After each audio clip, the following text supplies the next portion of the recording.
તો નમસ્કાર બધા ખેડૂત મિત્રોને। અત્યારે આપણે મેરીગોલ્ડનું વાવેતર ચાલુ છે અને 5 વીઘાની અંદર આ વાવેતર કરવાનું છે। અત્યારે 40% વાવેતર કર્યું છે અને 60% વાવેતર બાકી છે, જે આપણે કાલે કરશું।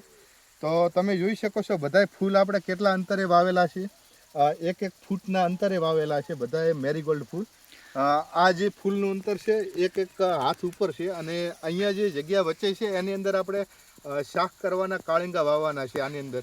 એટલે આપણે ડબલ સિઝન લેવાની છે, એક સિઝનમાં આપણે ડબલ સિઝન લેવાની છે, જેનાથી આપણે 5 વીઘાની જે મેરીગોલ્ડનું વાવેતર કર્યું છે અને એની અંદર આપણે કાળિંગા વાવશું। તરબૂચ કહેવાય, શાક કરવાના દેશી કાળિંગા કહેવાય। એનું આપણે વાવેતર કરશું એટલે પર ડેની 15 થી 20 હજારની આવક થાય। અને આપણે 4 મહિના આ જે વાવેતર છે એ 4 મહિના ફૂલની આવક અને એના જે કાળિંગા છે એની આવક થશે। એટલે પર ડેની 10 થી 15 હજાર 20 હજારનો ભાવ સારો હોય તો વધારે પણ આવક થાય।